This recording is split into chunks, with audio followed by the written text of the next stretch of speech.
Whether you're watching this video to figure out how to plan your very first YouTube video, or you're watching it to figure out how to make your current YouTube videos better, I'm gonna be walking you through the entire process to do that. Plus, at the very end, I'm gonna go through like a rapid fire major do's and major don'ts when you're planning your video. If you're ready to get more people watching your videos and watching them longer, hit that like button because that's what I'm gonna do today in this video. I have personally created over 500 YouTube videos in the past 6 years. And my team and I help our clients in our YouTube production agency create over 60 videos every single month. So when I say this plan can be used for somebody who's been doing YouTube for a while or a newbie, I'm telling you the truth. So let's just dive into how to get started. The first thing that you need to do when you're planning any YouTube video is to figure out what the goal of that video is going to be before you even dive into anything. Every single video that you create should be designed to accomplish something. It's not designed to accomplish everything, but you want to have one particular goal for that video,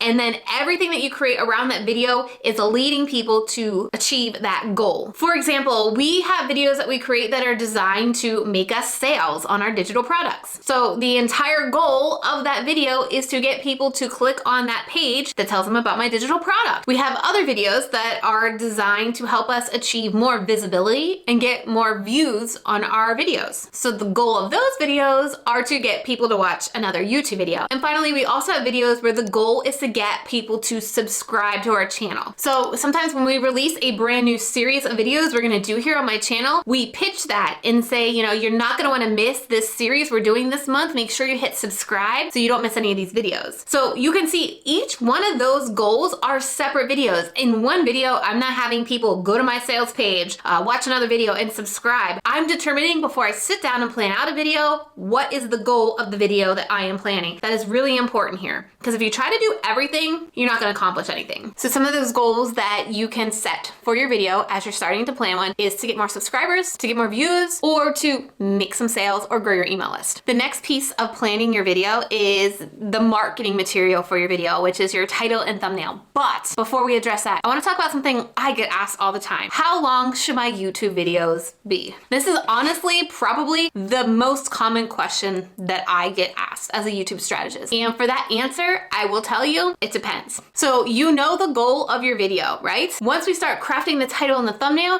you know what you want people to achieve from watching the video and then go do. So the length of your video is going to be however long it takes you to get people to do what you want them to do. So when I'm planning my videos out, I know exactly what I need to say to deliver on the title that I'm about to share with you how to create. And I never really know how long it's going to be. And much to sometimes my editor's dismay, I have like a 25-minute video, but I never plan specifically, this is gonna be 5 minutes, this is gonna be 20 minutes. I could do a 20-minute video, I could do a 5-minute video. I am just making sure that what is in the video is valuable and is delivering on what I promised in the title. So again, there's no like secret length that YouTube videos need to be more successful on YouTube. What you do need to think about is the more watch time you get on a channel, the more valuable your channel tends to look to YouTube. So if you're only creating like 2 to 5 minute videos and the max amount of time people can watch your videos is like 2 to 5 minutes, but if you create like a 20-minute video and people even watch half of that, that's 10 minutes, that's still accumulating more watch time. Those are the things that you have to think about. But I highly recommend that you never put fluff in your content or fluff in your video just to make it like a 10 or 20-minute video. Deliver on what you promised in the title. All right, so second part of your plan is titling and thumbnails. I will know what the title of my video is and my idea of my thumbnail before I even start writing what the content is I want to deliver in that video. Reason being, it's much easier to have a title in mind and ensure that your content delivers on that title than just creating a video and then trying to figure out what the title should be. You can make a much more engaging, much more enticing title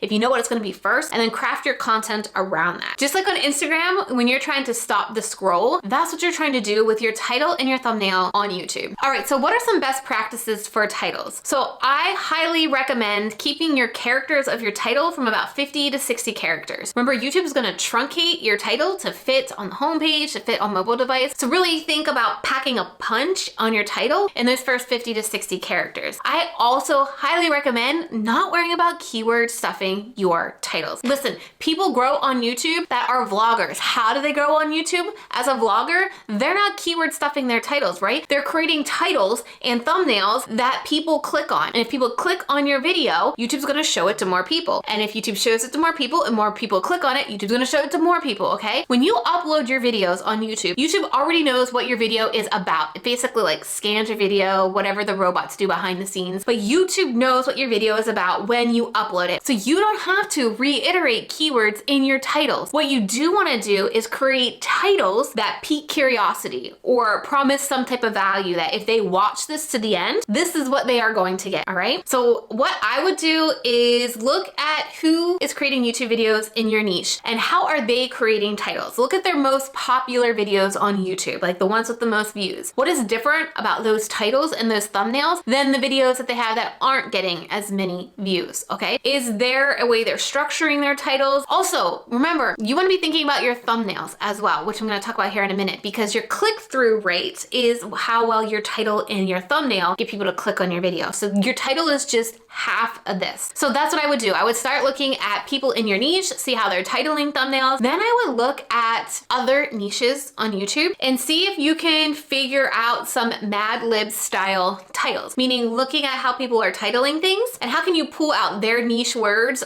and put in your niche words. For example, like top 3 strategies for X, top 3 strategies for Instagram, top 3 strategies for Facebook, top 3 strategies for YouTube, right? Or the secret to X, right? The secret to a sustainable content plan, the secret to the gooeyest chocolate chip cookies. Think about these kind of formulas that you see pop up on YouTube and how can you use those titles with your content. Now remember that other half of your click-through rate is thumbnails, and thumbnails are so important because most people are visual people. They're gonna stop based on the visual, the thumbnail, then read the title. So how should your thumbnails look? Well, some of the best practices I think you should be incorporating for your thumbnails in this planning phase is what are people in your niche doing? What are some common trends that you see happening? So you don't want your thumbnail to look totally out of place when you're lined up against your neighbor niches, but you do want it to stand out some. So like for example, many YouTube educators have the YouTube logo in their thumbnails. That's something that is pretty trend-worthy, right? If you're a YouTube educator, you're talking about how to do something on YouTube, you're going to see the YouTube logo. If you look at cooking channels or you look at baking channels or like anybody who's teaching you how to make food, what do you see? Always the food, the final product in the thumbnail. If you're looking at a fitness channel, what are they doing? Usually showing some type of healthy food maybe, or them working out, or the exercise that they're gonna share. So I recommend you dig a little deeper into your niche and see what are some common threads that you can pull from thumbnails so that you look like you fit in. Not totally. You want people to be comfortable clicking on your video, clicking on what they're used to, but you also need to stand out. So the way you're gonna stand out is definitely having your face on that thumbnail. I would recommend highly here to put your face on your thumbnail. I know it's scary, but you're gonna connect with your audience. There is data that supports showing the whites of your eyes on your thumbnail. That's why the people generally have that zoomed in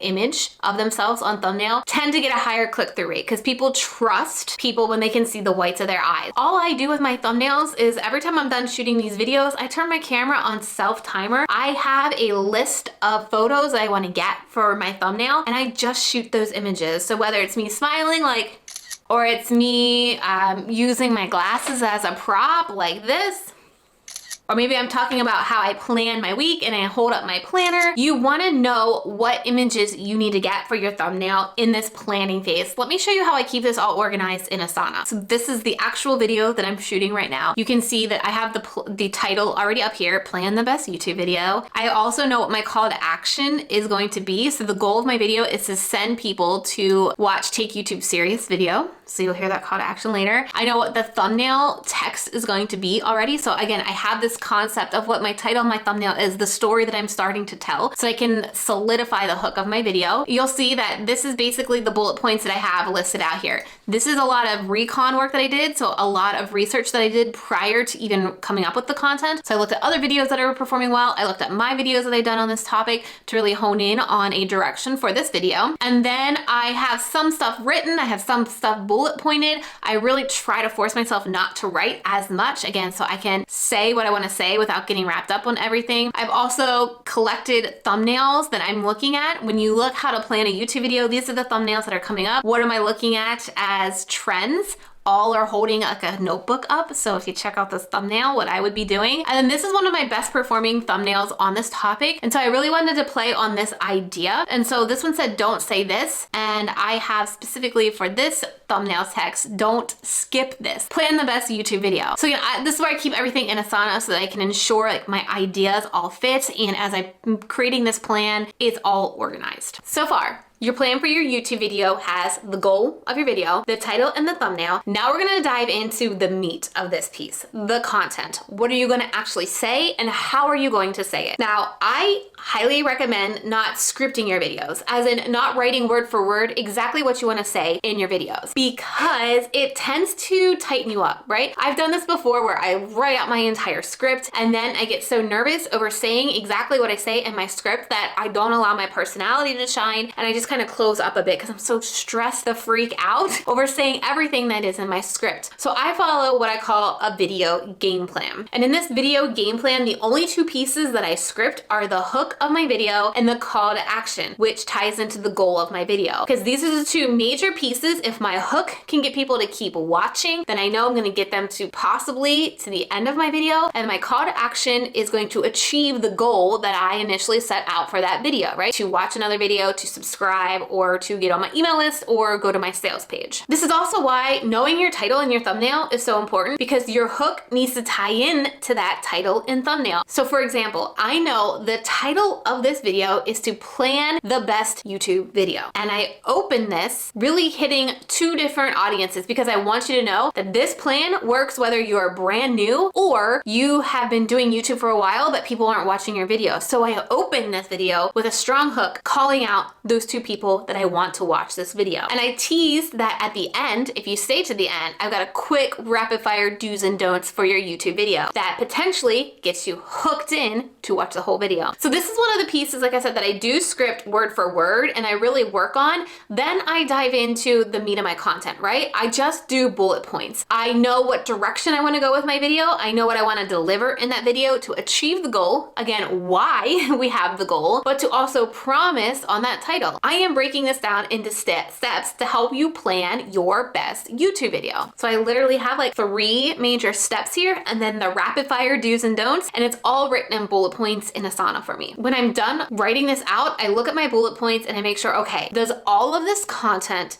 deliver on the title that I pitched to you? Can you, by the end of this video, know exactly how to plan a really good video start to finish? Let me know in the comments if this has helped achieve that so far, because we still got a couple more pieces to talk about, but I feel like by now you should be understanding how planning a video is a little bit differently than just pulling your camera out and talking to your camera. So put down in the comments, great plan, if you feel like this has been a great way to plan your YouTube videos from here on out. Okay, so like I said, you want to plan what that content is going to be. Then this is a key, adding engagement pieces. So the last thing you want to do on YouTube is say, like, comment, and subscribe, because why do they want to like? Why do they want to comment? What are they going to comment? What is the reason for them to subscribe? What are they going to get out of subscribing? So by just saying, don't forget to like, comment, and subscribe, it's giving people no context in why they should do that. So instead, once you've planned out your content, look back over it and see if there are places that you can incorporate asking people to like your video or asking a question. So if you noticed earlier in this video, I gave you this like call to action. And then just a few minutes ago, I asked you to comment below with a prompt. So that's giving you a reason to comment. It's giving you something to comment. And then I will, once I publish this video, leave a comment below asking you another question. So if you want to see what question I'm asking you, check down below in the comments and respond to me. But by incorporating engagement pieces that make sense, instead of just saying, smash that like button. Why? Why are we smashing that like button? Side note, why are we even saying smash that like button? Like, why does that even make sense? I'm not smashing anything. I'm clicking something. Why did we ever get to smashing things on YouTube? Anybody? Now you know how to get people to actually engage in your videos. videos, that last piece is your call to action. That piece is going to tie into the goal of your video. Do you need them to watch another video? Is this a series of videos and that they should subscribe so they're notified when the next of the series comes out? Is there a freebie that you have available for them? One thing that I always talk about when I am mentioning my YouTube strategy and how I set up my YouTube strategy, I will have a call to action to get my YouTube handbook on how to set up a YouTube channel. And that's something that I will tell people at the end of my videos to get. But that's going to be the goal of that video. When I set out on a video where the purpose is to grow my email list, that will be my call to action. Let me talk a second to those of you that already have videos on YouTube. And for those that don't have videos on YouTube, this is why it's so important just to get some videos up on YouTube, because you have data to look at. So if you have videos on YouTube, you can go to your audience retention graphs and really figure out, okay, what videos have the best hooks. So you can look at the videos that have the best audience retention in the first 30 seconds. What did you say? How did you open those, right? Look at the videos that have the longest audience retention. How did you deliver your content? Also look at any dips in your audience retention. Can you figure out why that dipped? Can you figure out why people left? I did this specifically for this video as I was planning it, because I've done a couple videos before about what to say in your YouTube video,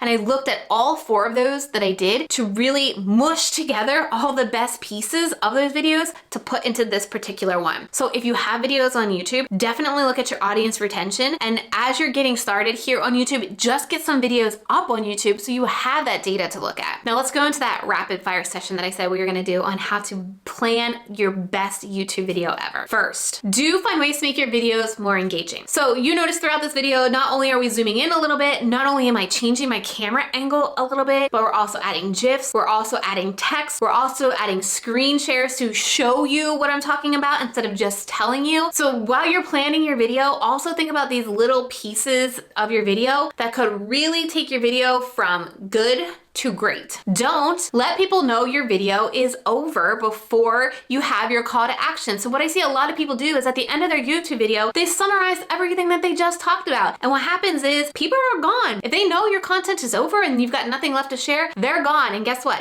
The goal of your video, the whole call to action that you planned out, is pointless because they never see it. So when you get to that last point that you're sharing, or you get to the end of the video, don't say words like in summary, in conclusion, or to finalize, because as soon as you say that, audience is gone. Do add text and title screens here in your videos to keep it more engaging. Now, one place that you can do this inside of is Canva, and I've been mulling over this video about Canva and how to add animated Canva graphics in your videos. If that's a video you want to see, put Canva animations down below, because I've really been trying to figure out what type of Canva tutorials y'all want to see, but you can make these once as a template and then just change out the titles or change out the text each video that you create, but it definitely takes your videos to that next level and keeps people more engaged longer. Don't repeat the title of your video in the text of your thumbnail. You're basically taking up valuable real estate, and people can read the title, so you don't need to repeat it in the thumbnail. Instead, use about 3 to 5 words on your thumbnail